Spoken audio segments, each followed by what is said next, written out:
Hola, hola, bienvenidos a Tesis. Hola, Richard. ¿Cómo estás, Verónica? ¿Bien? Bien, contenta de estar acá. Hoy vamos feliz. a hablar de un tema que es difícil, pero vamos a abordarlo y vamos a ver de qué se trata, de las adicciones vamos a hablar. Bueno, y también de la crianza de los bebés, a ver el tema del afecto, del cuidado, de los cuidadores, un tema como para prestar atención porque es de dónde arrancamos la vida. Exactamente, se puede cambiar una sociedad, ¿no? Cambiando el entorno familiar. ¿Por qué no? Vamos a ver. Vamos a Bueno, ¿investigamos? Investiguemos. Dale.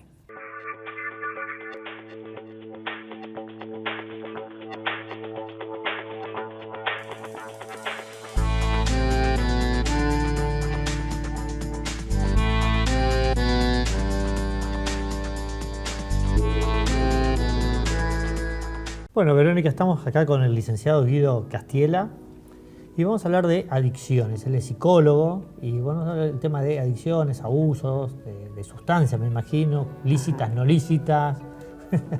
¿Cómo estás? Bien, bien, bien. Un gusto de estar acá y que me hayan invitado al programa. Para mí es una muy linda oportunidad. ¿Qué son las adicciones? Bueno, las adicciones es muy amplio, hay múltiples definiciones, ¿no? De alguna manera adicciones tiene que ver con no hablar, en principio. Adicción, también desde su etimología tiene que ver con la cuestión de la esclavitud hacia un cierto amo. La etimología tiene que ver con el latín, ¿sí? Desde la época de los romanos, ¿no? Donde quien no podía pagar sus deudas quedaba sometido a la voluntad de su amo, ¿no? Con lo cual, en ese sentido, hay una suerte de sometimiento de por vida, ¿no? En este sentido. Qué interesante. Desde el punto de vista etimológico, ¿no? Hay varias visiones. Hay una visión que habla de crónica progresiva y mortal, una enfermedad que termina siendo de esa manera, ¿no? Y que tiene tratamiento pero no cura, ¿no? Que es una visión bastante compartida, ¿no? Algo así como sería como una especie, como si hiciéramos un paralelismo con la diabetes, por ejemplo, ¿no? Que tiene tratamiento pero Crónico, no cura. una enfermedad Claro, crónica. hay una visión que la ve de esa manera, ¿no? A las adicciones. Va dependiendo, en realidad. Es Por como eso, cuando bastante hablamos de amplio, adicción, sí. obviamente que es amplio, porque puede ser Sí, es como muy también amplio. sustancias, también puede ser Alcohol, juego, a la alcohol. comida, Yo claro. creo que la número uno es el alcohol. ¿Adicciones? A niveles de sustancias. ¿Al cigarrillo? En realidad, adicciones hay a todo, digamos. ¿Ludopatía? Lo que sea. Hay adicción a todo, exactamente, hay adicción a todo. O sea, ¿Al trabajo? no solamente a sustancias legales o ilegales, sino también exactamente a cosas, a personas, a... Sí, aquel que por ahí empieza a correr y después corre demasiado. ¿Eso también? Bueno, por ejemplo, claro, sí, por ejemplo.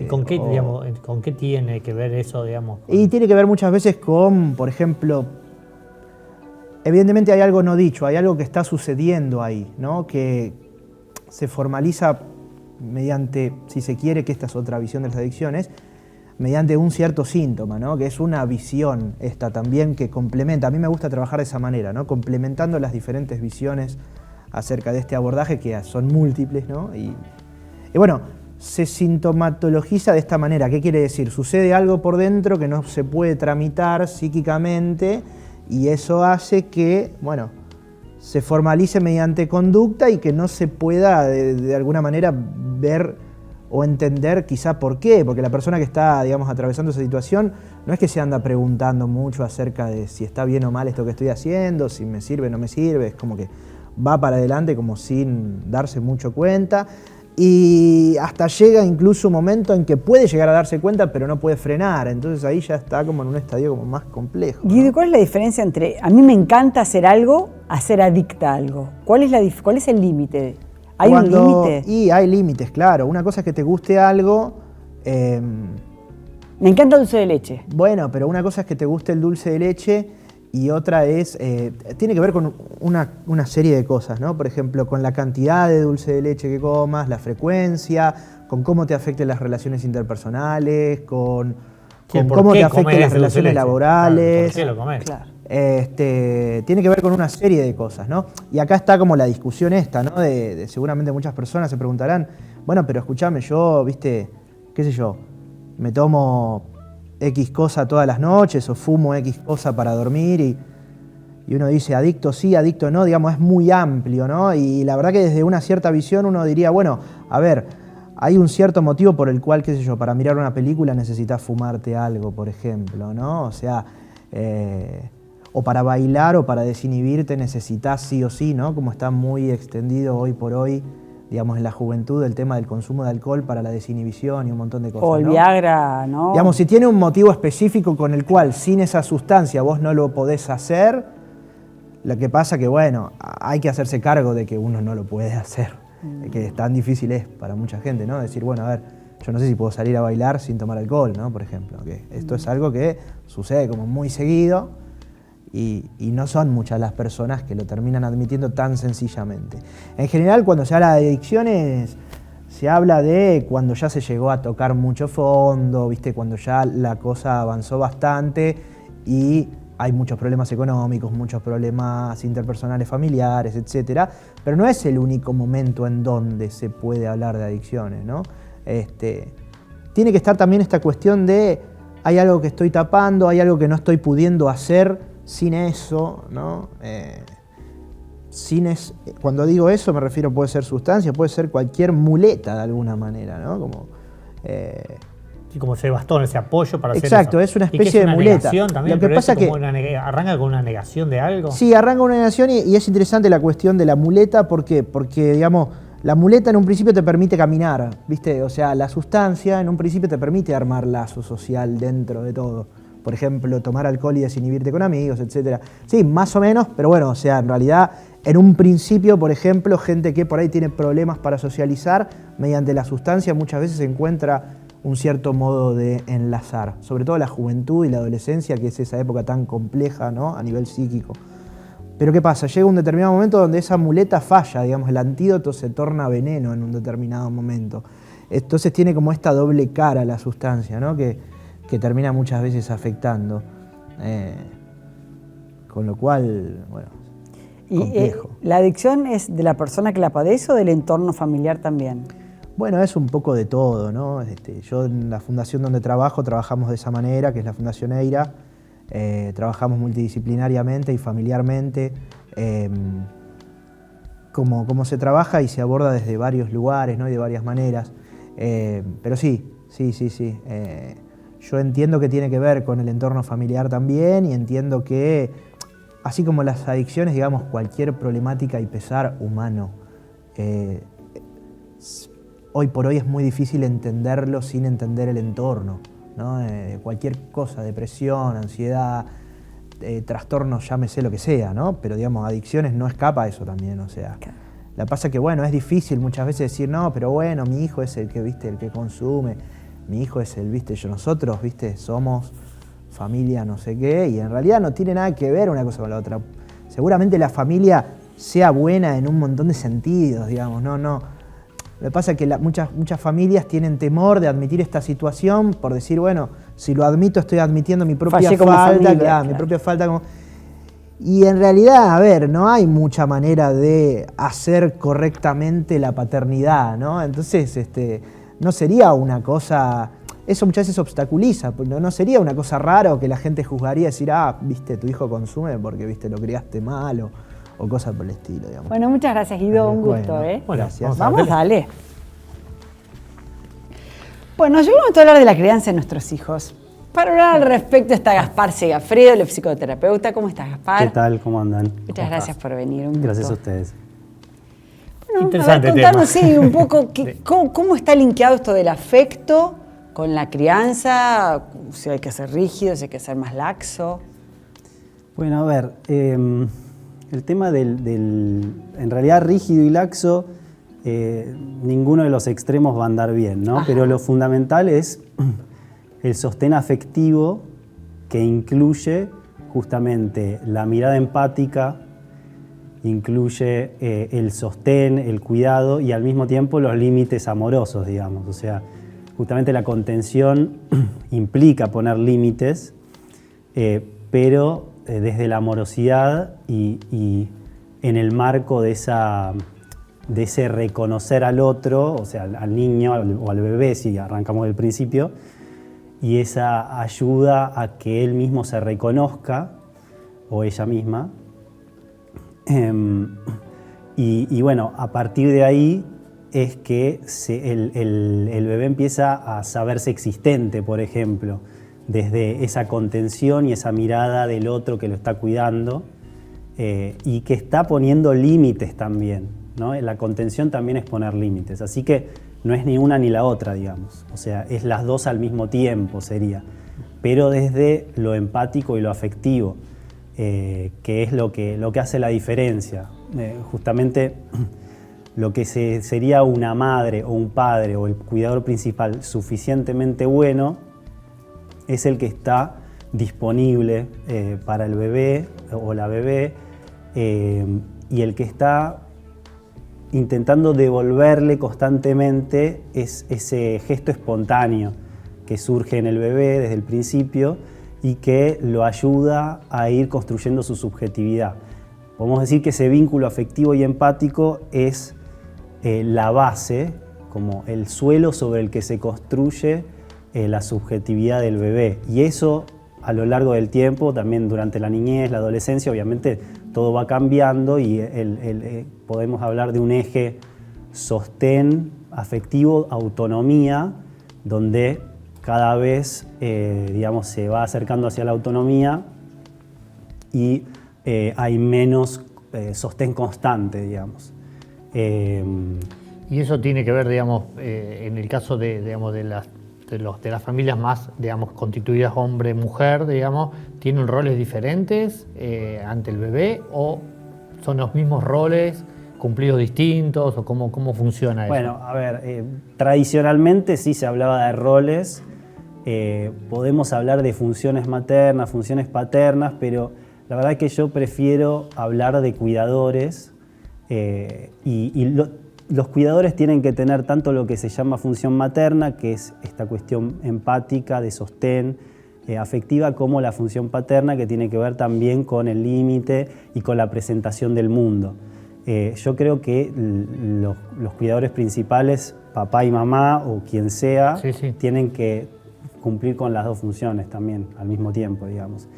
¿Y qué pasa cuando la crianza, la mayor cantidad de tiempo por un tema laboral, los papás están trabajando y quedan a cargo de los hermanitos o los abuelos o los tíos? ¿Qué pasa con esa gente que es como periférica a la crianza, pero también es en horas capaz está más tiempo con los bebés que sus propios padres, progenitores? Sí, ¿no? sí, no, bueno, por eso hablo de cuidador. Obviamente que no siempre está la posibilidad, por miles de motivos, de que sea la madre o el padre el que está a cargo de ese bebé. Lo importante es que haya cuidadores responsables, más allá de la ayuda que pueden dar hermanos o hermanas. Estamos hablando de un cuidador adulto, o sea, alguien del que el bebé o la bebé pueda depender, que los niños puedan depender, porque justamente la etapa de la crianza tiene que ver con esta posibilidad de depender y de tener a alguien disponible, responsable, que esté para uno y que esté mirándolo a uno, y justamente para poder descubrirse uno mismo. Y más allá del, digamos, cómo esto repercute a nivel individual, es interesante también pensar, ¿no?, en un ser humano que se abre al mundo, que explora con confianza, que se empieza a conocer a sí mismo, etcétera, y que va construyendo esa autonomía que primero necesita una dependencia. También es interesante pensar que, y esto creo que se habla muy poco, del aporte a la sociedad que implica una crianza afectiva y empática, porque obviamente no estamos hablando de causa-consecuencia directa, pero son variables muy importantes en ayudar a una persona tanto a ser, digamos, independiente como a aprender a relacionarse con los demás. Winnicott, por ejemplo, un psicoanalista muy importante en todo lo que es niñez, explicaba que el rol de la crianza repercute incluso en relación a qué tan democrática puede ser una sociedad, por esta capacidad de empatizar y de encontrarse con el otro a partir de esa capacidad empática, ¿no?, que se puede construir sobre el cimiento de ese primer vínculo empático que uno tuvo de un otro del que uno podía depender cuando todavía no sabía ni siquiera quién era, ¿no? ¿Y cuál sería la franja de edad? Claro, de edad. Digamos, O sea, ¿hasta qué qué edad? digamos? ¿O cuál es la edad más importante para esto, no? Bueno, obviamente esto, o sea, es progresivo, o sea, el bebé necesita poder depender absolutamente de alguien, es como de sentido común, y alguien que esté disponible, pero ahí es lo importante, que no sea una cosa mecánica,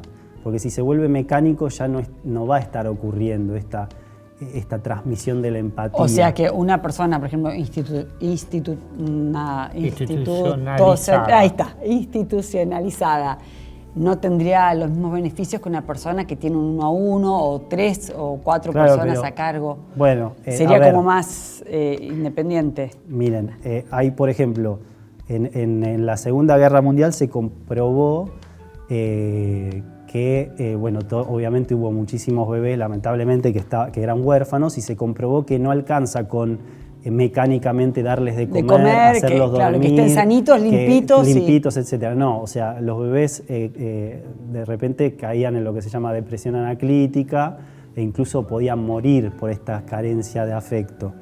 Entonces, cuando se empezó a entender eso a partir de psicólogos que empezaron a entender esta importancia, por ejemplo, las enfermeras ya no lo hacían de forma automática y con cualquiera de los bebés, sino que cada una tenía asignado, claro. Entonces, y se les planteaba el hecho de que cuando les daban de comer era necesario sostener, mirar, etc. Y bueno, porque justamente no alcanza con suplir las necesidades básicas. O sea, el bebé para desarrollarse y crecer necesita afecto. Ahí está. Bueno, muchas gracias, gracias, muy claro. No, por favor. Bueno, ¿volvemos? Volvemos. Dale. No hay nada más lindo que ver a tus hijos felices. Por eso yo elijo fideos Marolio, que le dan sabor y frescura a las alegrías de todos los días. Spaghetti, rigati, moños, tirabuzón. Mamá, te amo. Marolio, una de las marcas más elegidas por los argentinos. Bueno, hoy estamos con Marlene Gómez, nutricionista. ¿Cómo estás? Para hablar de qué le conviene consumir a los pacientes que tienen artrosis, artritis, digamos, todo ese tipo de inflamaciones de las articulaciones y demás, y cómo le vendría mejor el tema del consumo de su alimentación. Exacto. Sí, generalmente lo que es artrosis, artritis, reuma, son enfermedades degenerativas en las articulaciones de nuestros huesos. Y inflamatoria. Exacto. Artritis, por ejemplo, es una palabra que significa que hay inflamación. Esto se genera más que nada en las personas adultos mayores porque justamente es degenerativo. Al ir pasando los años van perdiendo cierta calcificación y vamos a ver qué alimentos hay que evitar porque genera mayor inflamación y qué alimentos se recomiendan. No quiere decir que lo vaya a curar. Siempre es necesario que consulten a su médico y que realicen su tratamiento acorde con sus medicamentos. Pero es la preferible, alimentación, digamos, esa alimentación antes que otra. Exacto, hay alimentos que inflaman, entonces por ahí es mejor evitarlo para disminuir un poquito, más que nada cuando hay dolor, por ejemplo, dolor muscular. A ver, contanos. Bien, vamos a arrancar con los alimentos que hay que evitar. Por ejemplo, lo que son las harinas refinadas, los cereales, como el arroz, los fideos, siempre que son blancos, que no tienen fibra, entonces hay que evitarlo por su contenido de almidón. Por ejemplo, la papa también es conveniente evitarlo. Esto lo que hace, genera inflamación y si consumimos algún tipo de, por ejemplo, algún tipo de pan, que sea integral para que tenga mayor cantidad de fibra y eso evite también lo que sería el estreñimiento. Otra cosa también que debemos evitar es, por ejemplo, todo lo que son infusiones como el café, el té, el mate también. Es preferible evitarlo. La cebolla también es otro irritante, también genera inflamación. Igual cocida que cruda, es decir, en ese caso. Sí, en ese caso sí. Igual. Entonces es preferible optar por otras combinaciones o otros vegetales. Por ejemplo, lo que sí debemos consumir, beta-caroteno de la zanahoria. Entonces ahí podríamos reemplazar, si hacemos alguna tarta o algún relleno que tenga cebolla, bueno, vamos cambiando, zapallito, zanahoria, que eso sí se debe consumir, exacto. También tenemos vitamina C, por ejemplo, en el tomate, en la naranja, en el pimiento rojo. en este caso sí debemos consumirlo, al igual, por ejemplo, que los lácteos. También vamos a ver, depende qué es lo que tenga la persona, si es intolerante a la lactosa, si es diabético, por supuesto que se va a Sí, estas son evaluar. cuestiones más generales, obviamente, Exactamente. que después En se ese verán caso, cada uno de los pacientes. Exacto, si es intolerante, bueno, que sea alguna bebida sin lactosa o, por ejemplo, de soja también, siempre se va a seleccionar. Otra cosa que debemos evitar son, por ejemplo, las carnes rojas y los enlatados. Es preferible carnes blancas como el pollo 2 veces por semana o 3, o omega 3 del pescado, por ejemplo, que también esto sí debemos consumirlo sí porque es ayuda. un antiinflamatorio. Exacto, al igual que los frutos secos también es un antiinflamatorio natural, entonces sí podríamos consumirlo. Y esas personas cuando digamos que tratan de cuidar su dieta, ¿sí? Obviamente vos lo aclaraste que no hay que dejar ningún tratamiento, ni mucho menos, pero digo, ¿es preferible que usen en algún horario especial este tipo de alimentos? No sé, si está asociado al dolor, si está asociado a si salen a caminar, algo de eso. No, en el caso de la alimentación, con evitar estos alimentos que inflaman ya es suficiente. Lo que sí, por ejemplo, el exceso de peso sí es un factor que condiciona mucho en el tema de las articulaciones, entonces es ideal, si tenemos un exceso de peso, tratar de bajar un poquito porque eso afecta más nuestras articulaciones. Después, en cuanto a alimentos, consumirlo durante el día, siempre haciendo este tipo de selección. Clarísimo. Bueno, muchísimas gracias. A Marlene. ustedes.